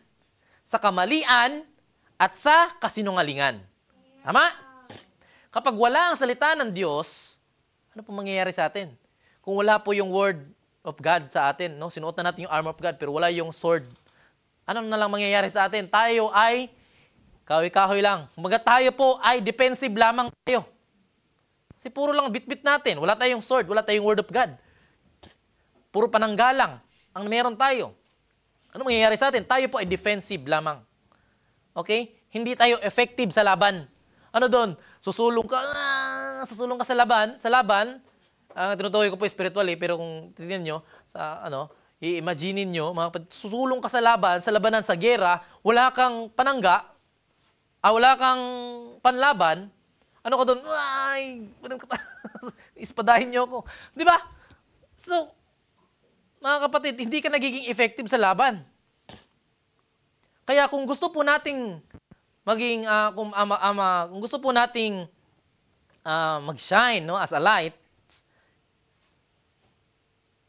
kailangan po nating hawakan, ipamuhay at ipahayag ang salita ng Diyos. Amen? So, it is the instrument, okay? Amen? So, it is the instrument by which the Spirit convicts the world of sin, produce repentance, and brings about the new birth. Amen? Yeah, amen. So, ang salita po ng Diyos, mga kapatid, no, ang nagdudulot po ng buhay. Amen? Tunay po na tinawag itong word of life. Dahil sa kapangyarihan nitong, bakit tinatawag na word of life? Dahil sa kapangyarihan itong magbigay buhay. Amen? So, ito po ang instrumento ng bagong kapanganakan. Sabi diyan sa James 1:18, sabi diyan, He chose to give us birth through the word of truth. Amen? Sabi din sa 1 Peter 1:23, you have been born again through the living and enduring word of God. Amen? So ang salita ng Diyos, ang binhi ng espiritual na buhay. Walang muling ipinanganak na mananampalataya kung wala ito. Tama? Ito ang kapangyarihan po ng kaligtasan. Sabi diyan sa Romans 1:16, for I am not ashamed of the gospel, for it is the power of God for salvation. Amen? So hindi nakapagliligtas ang mabuting gawa o ang mga tradisyon ng tao, amen? Kundi ang ebanghelyo lamang ang nagbibigay ng kaligtasan. Amen? Ito po ang nagbabago ng puso. Ang salita po ng Diyos ay parang, martilyo at apoy. Diba? Yung sinasabi sa Jeremiah 23:29, kaya nitong durugin ang matigas na puso at sindihan ang apoy ng pananampalataya. Amen? So thus it is truly the word of life. Amen? Kaya dapat nating hawakan ng mahigpit ang salita ng Diyos. Ang salitang ginamit po ni Pablo na holding fast ay nangangahulugang, kumbaga, kapitan po natin ng mahigpit o yung panatilihing matatag. Okay? So sa panahon po natin ngayon, napakaraming nagtuturo ng mali, kaya kung hindi po tayo matatag sa salita, madali po tayong madala ng agos ng, kumbaga, yung kultura. So ang ilang Kristiyano, mga kapatid, ay hinahawakan ng salita ng Diyos ng maluwag. Sabag kasi yung Bible ko eh. Pero nga.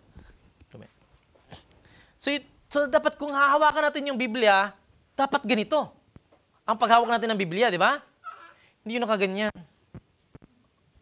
Makukuha ya agad. No? Hindi yun nakaganyan. Sino umiinom? Pagkatulad ng pag-inom nyo ng baso. Di ba? Kung hahawakan natin yung Biblia, dapat hawakan natin ng ganito. Amen? So mga kapatid,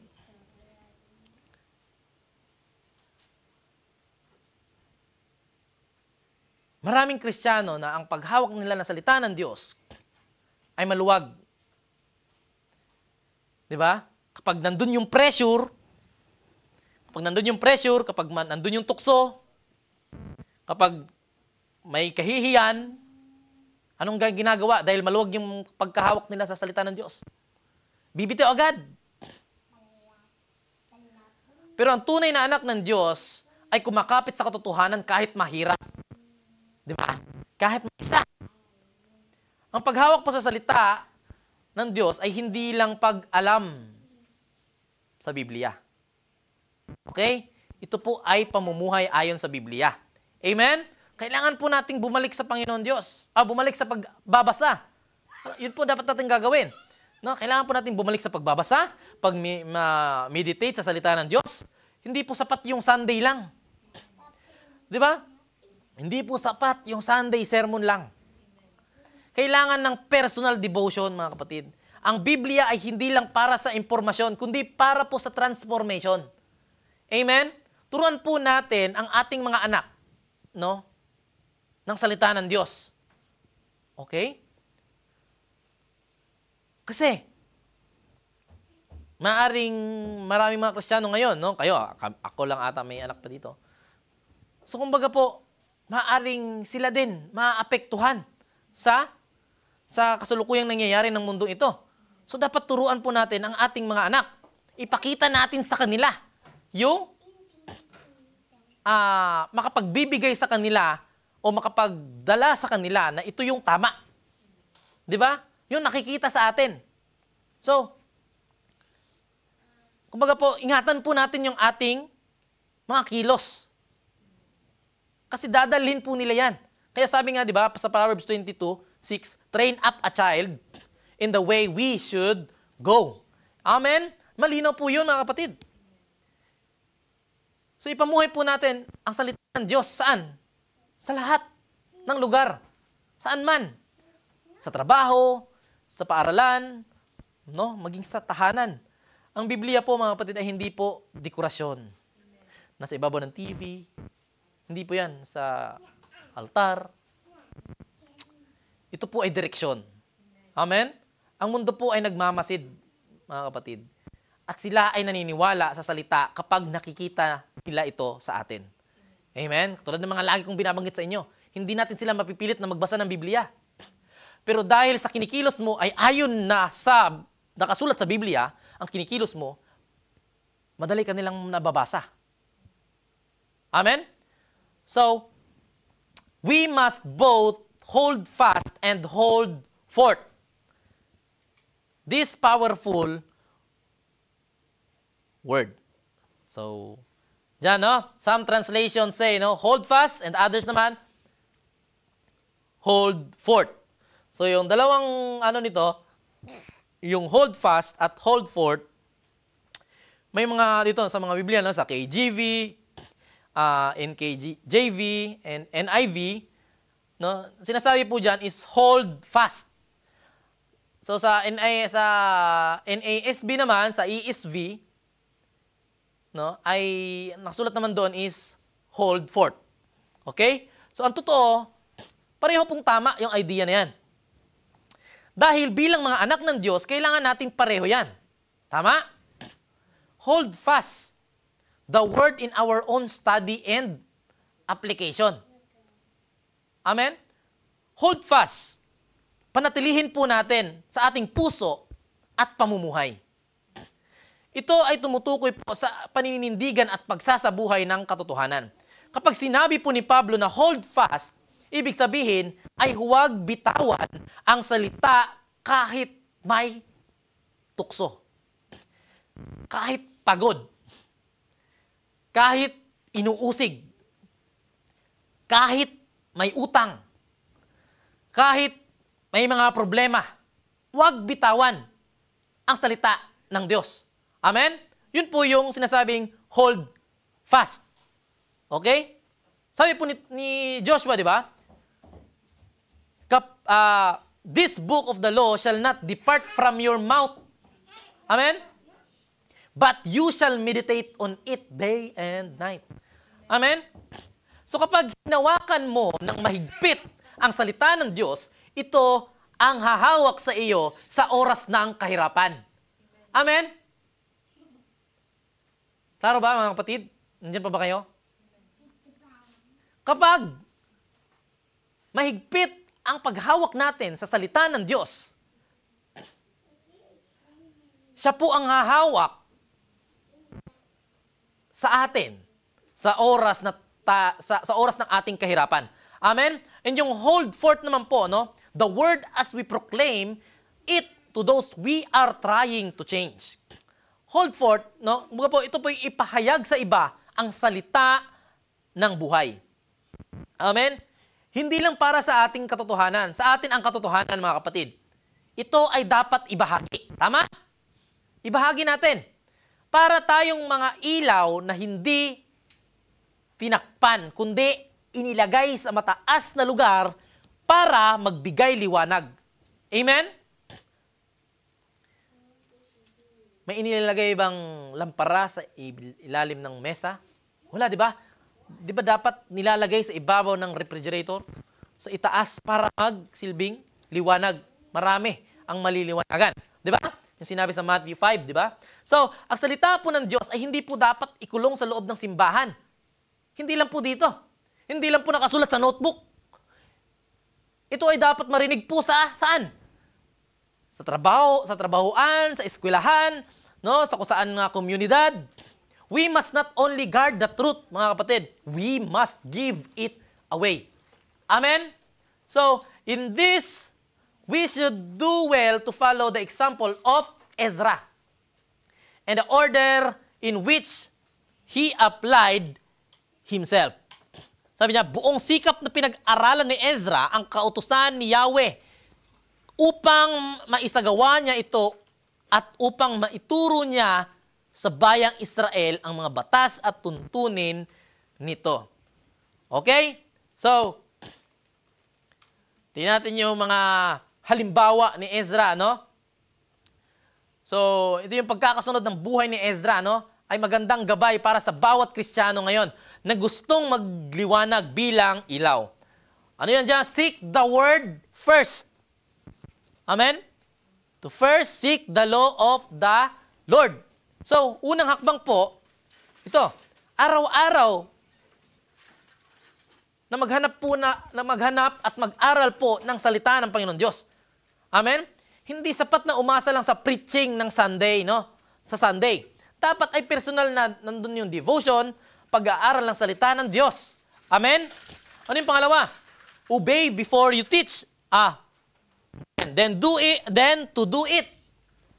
And to do it, no? Obey before you teach. So bago mo ituro ang salita, ipamuhay mo muna.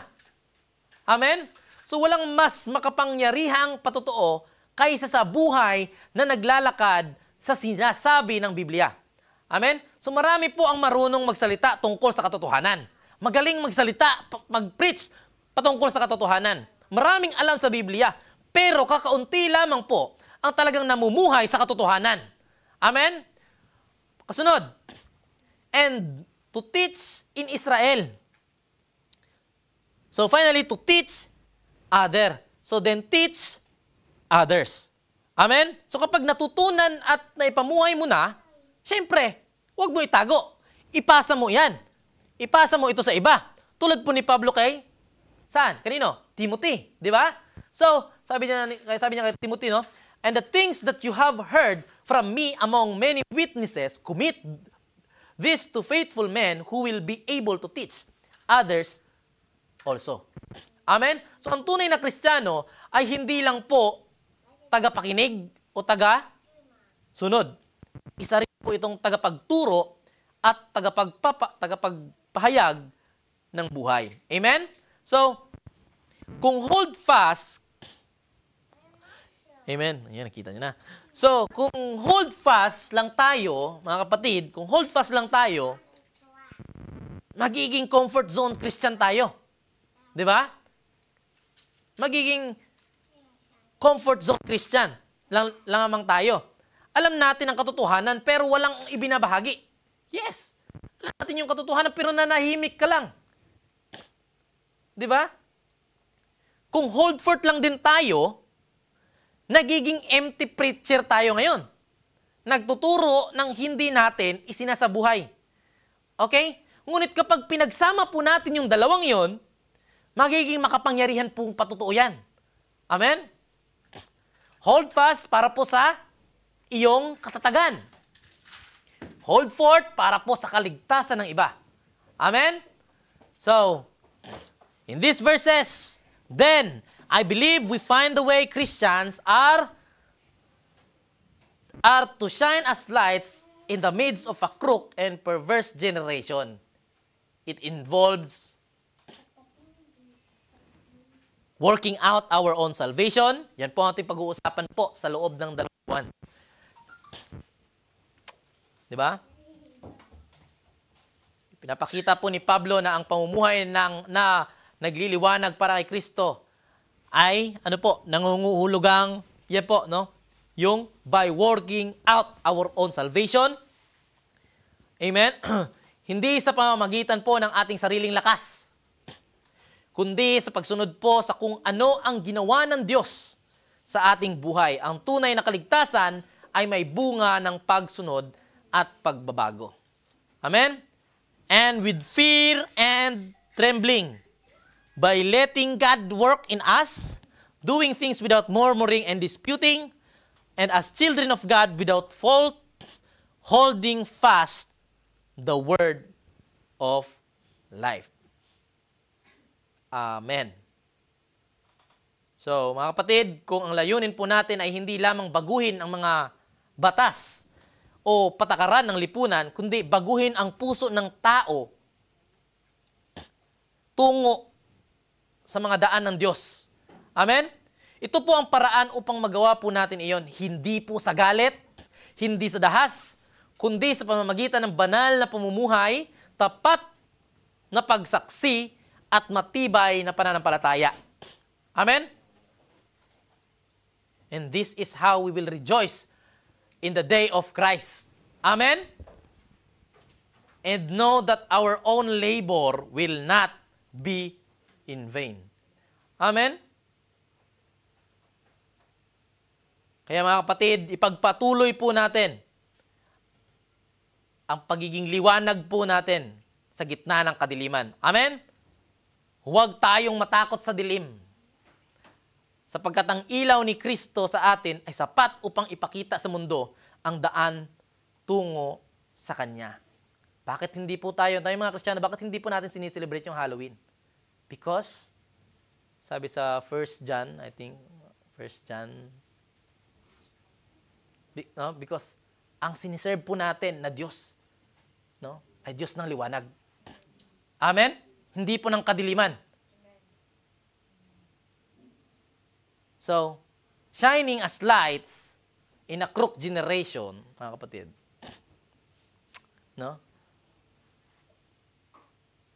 dapat po tayong magdining bilang mga ilaw sa gitna po ng kadiliman na ito. Hindi tayo tinawag ng Diyos upang makisabay, makiayon sa kadiliman ng mundo, kundi upang maging ilaw nito. Ngunit paano po tayo magningning kung minsan ay napapagod na tayo? Paano po tayo magdingning kung minsan ay tayo ay pagod na? Kung minsan ay nadadala tayo ng mga reklamo, ng takot, o ng kasalanan sa paligid po natin. Amen? Ang liwanag po na gusto ng Diyos ay hindi po nanggagaling sa ating sarili. Amen? Ito po ay galing sa Kanyang presensya sa buhay po natin. Kapag tayo po ay nagpapasakop sa Diyos, kapag pinahihintulutan natin siyang kumilos sa atin, doon po tayo nagiging ilaw na nagbibigay buhay sa iba. Amen? Kaya ngayong araw po na ito, mga kapatid, kapag nararamdaman mong nanghina ang iyong liwanag, kung tila po natabunan na ng mga problema, ng kasalanan, o pagod, lumapit po tayo sa Panginoon Diyos. Lumapit po tayo muli sa Panginoon. Sabihin po natin sa Kanya, Panginoon Diyos, nais kong magningning, nais kong magliwanag muli. Linisin mo ako, punuin mo ako, at gamitin mo ako, Panginoon Diyos. Di ba? At kung ikaw naman po, mga kapatid, ay narito, at hindi pa tayo tiyak sa ating kaligtasan, tandaan po natin, ang unang hakbang sa pagniningning ay ang paglapit kay Kristo, ang liwanag ng sanlibutan. Tanggapin po natin siya bilang Panginoon at tagapagligtas. Amen? At hayaang simulan po ng Diyos ang pagkilos sa ating buhay. Amen? Tayo po'y tumayo at tayo po'y manalangin.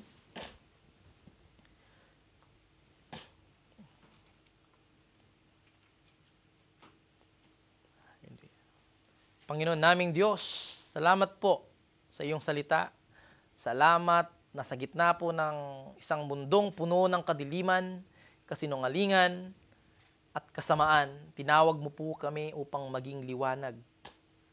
Ama, patawarin mo kami sa mga sandaling kami ay nagreklamo, nagduda, o natakot. Linisin mo ang aming mga puso at punuin mo kami muli ng iyong Espiritu Santo. Tulungan mo kami, Ama, tulungan mo kaming mamuhay ng may kabanalan, ng may takot at panginginig sa iyo. At tulungan mo kaming ipamuhay at ipahayag ang iyong salita ng buhay Gamitin mo kami, Ama, upang ang mga tao sa paligid po namin ay makakita ng iyong liwanag at makilala ka sa araw po ng pagbabalik niyo po, Panginoong Hesukristo. Naway makapagsabi rin kami tulad ni Pablo na hindi kami tumakbo o nagpagal ng walang kabuluhan. Salamat, Panginoon Diyos. Ito ang aming panalangin sa pangalan ni Jesus. Amen.